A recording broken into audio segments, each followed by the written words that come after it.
Back on Assetto Corsa Evo once again. I want to dive into this game a little bit more with some of the races that we do have here and test out some of the different cars in game. Previously, of course, we did test out the opening features on Assetto Corsa. But diving into the garage here, we've got a huge variety of cars that we can choose through, and there's a few in particular that are really standing out to me that I want to get into. First of all, it has to be the Honda S2000. This is a favourite car of mine from growing up. Absolutely love the S2000, and I want to get into a quick race with this one, and I'm going to select Brands Hatch Indy for this. It's a familiar circuit, 3 laps, 20 opponent. We'll keep it nice and clear. Yeah, we'll bring that daytime. We'll bring it down to daytime. We'll take it to around about 3 PM. So we've got nice kind of sky coverage, etc. We'll start 10th on the grid. And what will we do with opponents here? We'll knock our opponents up a little bit. No, we'll start back of the pack, in fact. We'll start in 10th place, back of the pack, and see if we can progress up through the grid around Brands Hatch Indy. Made an absolute mess of that one, guys, but we'll get over into the racing. Again, like we said, S2000, back of the pack, testing out the supercar level tyres here as well. We should have maximum grip in the S2000. First of all, jumping into that interior view.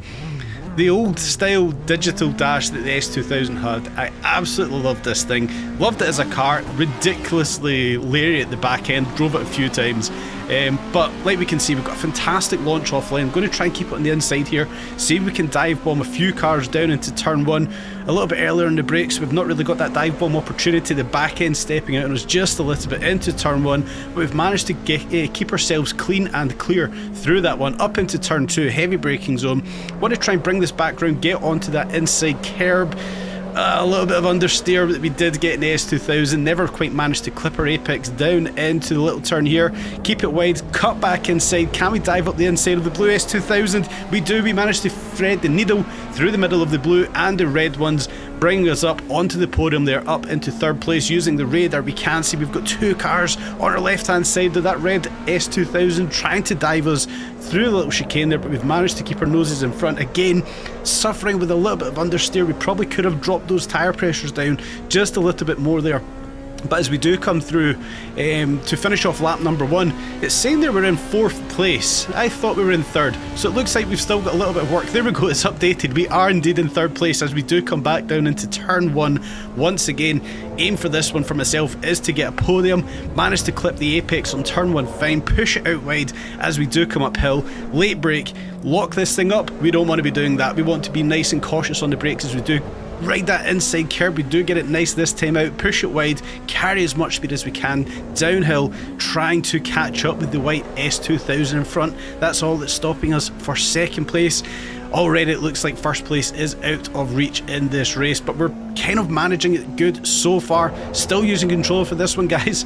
I've been lazy. The steering wheel is literally sitting right there. As we dive bomb the white S2000 into the last turn right there, we've managed to hold it. We can see in that rear view camera the white S2000 is all over the back of us, but we've managed to carry a lot of speed out. Down the back straight. We're doing alright. It looks like we are probably going to get a 2nd place here, which is fantastic. We've just got to keep lap number 3 together here, riding the S2000 all the way to the limiter into turn 1. We get a little bit out of shape there. The back end sliding from us. Whoa, we've lost it. We've lost it. No, we managed to just keep it. The white S2000 has caught up to the back of us. That got very scary. I thought we were losing the back end of the S2000. Well, we did, but we managed to just hold it as we are getting dive bomb from a blue S2000 coming out of that, but we've managed to keep our nose in front.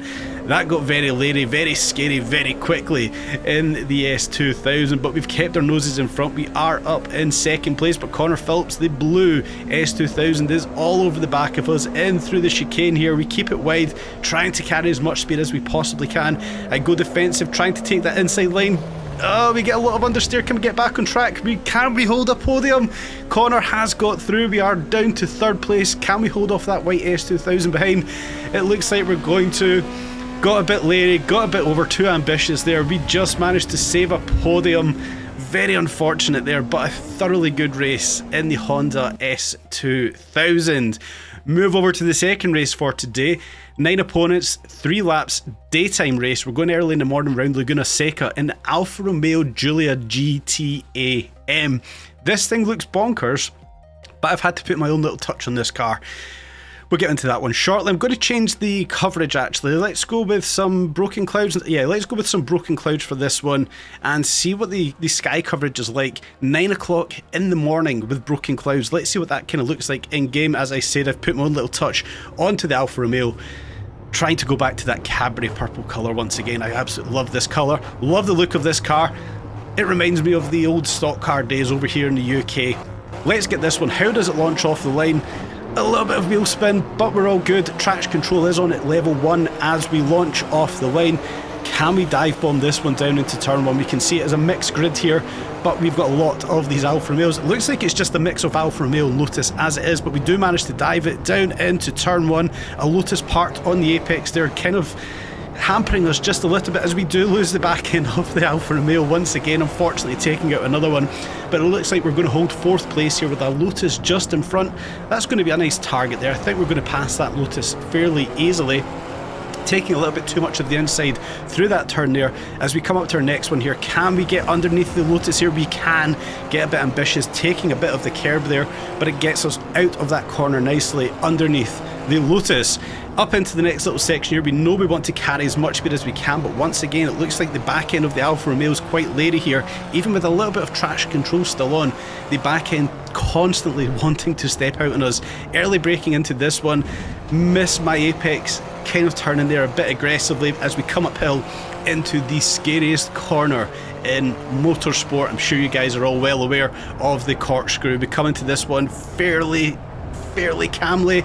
Looks like we've actually managed to negotiate the corkscrew very well for the very first time on Test Drive Unlimited.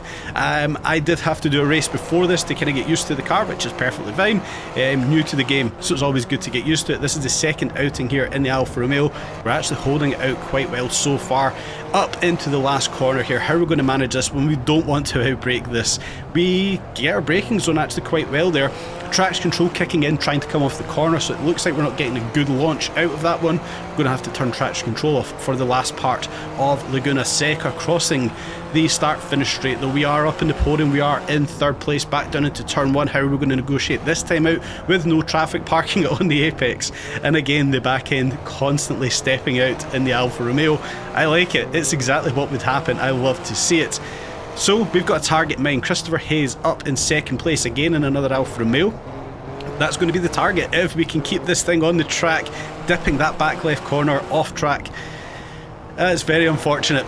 We lost the back end, dipping a wheel, and we lose 3rd place. So our target once again is going to be getting back onto that podium. The green Alfa Romeo just sticking it underneath us. Coming through the next little section here, it looks like we're carrying a little bit more speed than Henry Dubois in the green Alfa Romeo. That's the target. We need to catch up with that guy. Carry a little bit more speed this time. We know we can clip that inside corner. It's a little bit rough, but we can carry as much speed as we possibly can through that one, back up into the corkscrew once again. Let's hope we can carry as much speed as we can. We go for an ambitious dive bomb, unfortunately taking out Henry. Oh, we completely take out Henry Dubois. I actually feel quite bad about this, but it's just an AI. I'm not going to get too worked up about it, but I don't like doing that. Henry Dubois actually got a penalty for that. That's entirely my fault. I dive bombed his car into the corkscrew and he got a penalty. It's not the way it should be. That's entirely on me, but it's just AI. It's just the test of the game. I'm not going to get too worked up about it. Normally I would slow down and give that place back. It actually looks like Henry Dubois has been sent to the back of the grid. That's so unfortunate. We won't get worked up, guys. We're here to just enjoy what we have so far on Assetto Corsa. He has in fact parked in the pit lane. We just passed him. If that was a real race, I would feel so dreadful about that, but it's not. We'll push forward. We've actually closed the gap up towards Christopher Hayes. It won't be Christopher Hayes, it would be Alessandro Marino, I believe, in 2nd place. We should be in 3rd place. Maybe not. I think with it being early access, the grid doesn't update as it should, so I'm actually confused. Are we in 4th place or 3rd place? I'm not entirely sure. I've totally lost track of where we're positioned on the grid. Nonetheless, we're on the last lap. We're going to try and get past the car in front, whoever it is that's driving this one, getting a little bit out of shape, coming into that last corner, trying to clip as much of the apex and the curb as we possibly could. Ultimately, the car in front managed to carry more speed. We're a lot cleaner through that section there, though, as we do come up to the corkscrew once again. Can we have a cleaner corkscrew? Can we close this gap? Can we overtake this car? We are indeed in third place. The grid has now updated, so we are on the podium, and we have the worst possible entrance to the corkscrew. Second place has gone from us once again, much like the previous race. It's very unfortunate, but we're keeping it relatively clean considering we are on controller. We're going to be much faster when I do stop being lazy and just drag that steering wheel setup over. Another fantastic race. This Alfa Romeo, guys, if you're playing Assetto Corsa, jump into it. This thing is tons of fun. It's just a fantastic car. Another third place, 2 back-to-back third places, guys. We'll cross the lid. We'll tick this one off the box. Tons of fun in the Alfa Romeo around Laguna, Seca. God, that was an eventful race, wasn't it? We'll round it out today, though, with the third race. We will go with Suzuka West in the BMW M2. Quite interested with this car. I like this style of build, you know, the race-specific kind of modern day touring cars. We'll go for 3 laps, but this time we'll go for a nighttime race. I want to see what this is like at nighttime. Of course, you've got your choice of white lights, yellow headlights, you've got the window surround lights, everything that these kind of cars should have. So I think this builds up for quite an interesting race in the BMW M2. Once again, I did do a couple of one outing in the M2 just to understand where we're positioned on the circuit, with it being Suzuka West. Just wanted to know what corners that we did have ahead. Trying to launch this off the line, tons of wheel spin. Ramping traction control up to 3, trying to get a little bit of grip there, and we can see it's actually benefited us as we bring traction control back down to number 1. We've actually got a fantastic launch off the lead through the little gap between third and second place, so we've actually put ourselves already up into second place and cleared the cars from either side of us. So we're in a good position already on the back of Henry Dubois. God, Henry Dubois once again on the back of Henry Dubois into turn 1. We're going to be a lot cleaner this time out. I felt so bad about what happened in the last race. Right on the tail of Dubois through turns 2 and 3, I believe them to be. Trying to push him through there a little bit, maybe cause a mistake, but that's to my own detriment. It's made me have a little bit of an error, touching that grass on the outside and losing all momentum. So Dubois has got a little bit of a lead there, around about a second so far. Oh, we're going to be fighting ourselves here. I don't want to be making that kind of contact that we did in the previous race with Henry, so we're going to try and be as clean as we can. Trying to make up all that time, you know, it's been to our own detriment there. Yeah, we never really seen the racing line. We caught that inside grass and it killed our momentum. Up into the hairpin, though, how we're going to manage it in our first attempt. We go in a little bit heavy, tons of understeer, full lock to the left, and oh, we've still got that gap. He's actually pulled the gap out another 0.2, so we're 1.2 seconds behind first place. Too many mistakes here, but we're just testing the game out. I'm not getting worked up. I'm all about having fun on the early days of Assetto Corsa Evo before we start to get very competitive and, you know, improving our racecraft in game. Going from obviously playing a lot of an arcade game in Test Drive Unlimited to playing Assetto Corsa Evo. The driving dynamics, the handling model is 10 times different. I'm sure you guys are all experiencing this, so it's good to obviously have that difference and see what difference in skill level it is between, you know, Test Drive Unlimited, Solar Crown and Assetto Corsa Evo. It is a complete different kettle of fish. It's a complete different driving game. You're going from an arcade game to a race sim. So with it being a race sim, I'm testing it on controller. Little flash of the headlights there. Testing it on controller to see, you know, is it actually viable to play a racing game on a controller? You could argue that yes it is, but I think it leads to so many easy mistakes that would be easily rectified on a steering wheel setup. So for me, it is purely out of lays. Literally, what, 3 foot to the right hand side of me, my steering wheel rig is sitting there. I just need to bring it over. I'm going to do it for a future video, but for now I just want to do some quick tests, mostly on controller, or all on controller so far, to see if the average person can jump on to Assetto Corsa. And I would argue that they can, but you're going to be so much quicker on a race sim, or race rig rather, and we're going to have to test that theory out. We're halfway around Suzuka, however, halfway around lap number 2 also, and the gap is stretching in front of us. Henry Dubois being a much cleaner, much more clinical race driver so far around this one, as we lose the back end of the S2, locking up the M2, locking up into the hairpin, going off track. So that's absolutely killed any hope we had of winning this race, but we are still in second place. We're going to look to hold that as long as we possibly can. Trying to hold as much traction as well round this big sweeping right-hander, foot flat to the floor, but hoping to, you know, keep as much traction as we can, extending the track as much as we can as well to carry as much speed as possible. Up into the double right-handers, up into spoon here. Can we clip that first apex? Yes, we can, but the back end stepping out is just a little bit. We managed to push it wide onto the right-hand curb, clip that inside apex and understeer, killing us once again here. We can see just how hot the outside of that front right tyre is getting, but we get it off that spoon corner, down the back straight. What can we do? Can we fully commit with this one? As we cross the start finish line onto lap number 3, it is make or break. We've got a 3-second lead to third place, so it looks like we're going to be pretty safe for that second place here, improving from the first 2 races today, but it does look like that first place is well and truly out of reach. 5.3 seconds up the road into the first right-hander right here. This is a heavy braking zone. Want to clip that apex. We actually tried to steal a bit of the curb there, and it's actually worked out all right. If we could have straightened it up all right, this is where I feel the controller really comes into a negative. You cannot get the steering wheel exactly, the steering position rather, exactly where you want it to be on a direct drive or even a belt drive steering wheel. You're going to be so much more clinical.